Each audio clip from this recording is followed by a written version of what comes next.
சொத்து குவிப்பு வழக்கில் குற்றவாளி என அறிவிக்கப்பட்ட பொன்முடி மற்றும் அவரது மனைவி விசாலாட்சிக்கு 3 ஆண்டுகள் சிறை தண்டனையும் 50 லட்சம் ரூபாய் அபராதமும் விதித்து சென்னை உயர்நீதிமன்றம் தீர்ப்பளித்துள்ளது. சரணடைய 30 நாட்கள் அவகாசம் அறிவித்த நிலையில் ஏன் இந்த 30 நாட்கள்?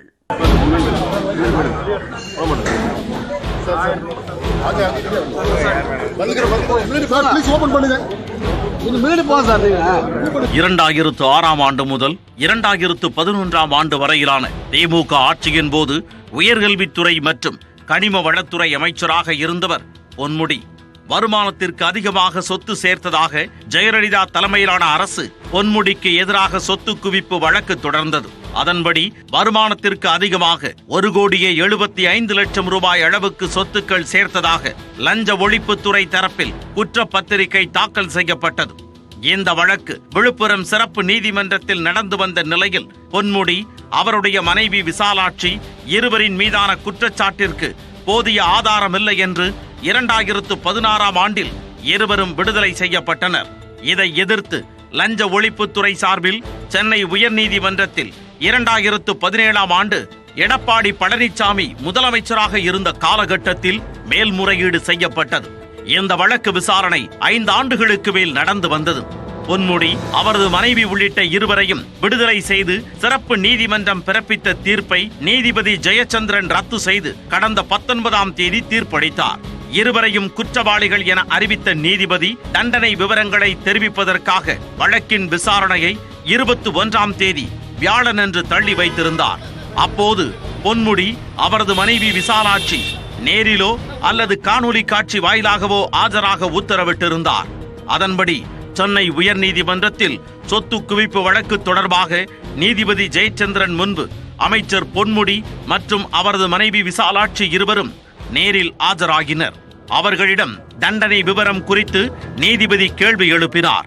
அப்போது பொன்முடி தரப்பில் ஆஜராக இருந்த மூத்த வழக்கறிஞர் என்.ஆர். இளங்கோ இருவரின் வயது மற்றும் மருத்துவ காரணங்களை கருத்தில் கொண்டு குறைந்தபட்ச தண்டனை விதிக்க வேண்டும் என்று கோரிக்கை விடுத்து இருவரின் மருத்துவ அறிக்கையை தாக்கல் செய்தார். மருத்துவ அறிக்கை ஆய்வு செய்த நீதிபதி இருவருக்கும் தலா 3 ஆண்டுகள் சிறை தண்டனையும் தலா 50 லட்சம் ரூபாயும் அபராதமும் விதித்து தீர்ப்பளித்தார். அபராதம் செலுத்த தவறினால் 6 மாதங்கள் சிறை தண்டனை அனுபவிக்க வேண்டும் என்றும் நீதிபதி உத்தரவிட்டார். தொடர்ந்து பொன்முடியும் மனைவி விசாலாட்சி கண்கலங்கியபடி இருவரின் வயது மற்றும் மருத்துவ காரணங்களை சுட்டிக்காட்டி குறைந்த தண்டனை விதிக்க வேண்டும் என கைகூப்பி கோரிக்கை விடுத்தார். இதனை அடுத்து தீர்ப்பை எதிர்த்து மேல்முறையீடு செய்ய ஏதுவாக விசாரணை நீதிமன்றத்தில் சரணடைய 30 நாட்கள் கால அவகாசம் வழங்கி நீதிபதி உத்தரவிட்டார். ஜனவரி 22ஆம் தேதிக்குள் சரணடையாவிட்டால் இருவருக்கும் எதிராக வாரண்ட் பிறப்பித்து கைது நடவடிக்கை மேற்கொள்ள வேண்டும் எனவும் நீதிபதி தனது தீர்ப்பில் குறிப்பிட்டுள்ளார். நீதிமன்ற உத்தரவின் காரணமாக பொன்முடி எம்எல்ஏவாக பதவி வகிக்கும் தகுதியை இழந்துவிட்டார். அவர் வகித்து வந்த உயர்கல்வித்துறை அமைச்சர் பொறுப்பு அமைச்சர் ராஜ கண்ணப்பனிடம் கூடுதலாக வழங்கப்பட்டுள்ளது. தண்டனையை அறிவித்த பிறகு நீதிமன்றத்தில் இருந்து வெளியே வந்த பொன்முடி மற்றும் அவருடைய மனைவி ஆகியோர் மத்திய தொழில் பாதுகாப்பு படையினரின் பலத்த பாதுகாப்போடு நீதிமன்றத்திற்கு வெளியே அழைத்துச் செல்லப்பட்டனர். அப்போது இருவரையும் காண வழக்கறிஞர்கள் பெரிய அளவில் திரண்டதால் அங்கு தள்ளுமுள்ளு ஏற்பட்டது. உயர்நீதிமன்ற உத்தரவை அடுத்து ஜனவரி 2ஆம் தேதி உச்ச நீதிமன்றத்தில் மேல்முறையீடு செய்ய திட்டமிட்டுள்ளதாக பொன்முடி தரப்பு வழக்கறிஞர் என்.ஆர். இளங்கோ தெரிவித்துள்ளார். ஒருவேளை உச்ச நீதிமன்றத்தில் பொன்முடி தரப்புக்கு வேறு எந்த நிவாரணமும் கிடைக்காத பட்சத்தில் ஜனவரி 22ஆம் தேதிக்குள் விழுப்புரம் நீதிமன்றத்தில் அவரும் அவரது மனைவியும் சரணடைய வேண்டும். அப்போது உயர்நீதிமன்ற உத்தரவுப்படி அவர்கள் இருவரும் சிறைக்கு செல்ல நேரிடும் என்பதுதான் சட்டப்பூர்வமான நிலை என வழக்கறிஞர்கள் கருத்து கூறுகிறார்கள்.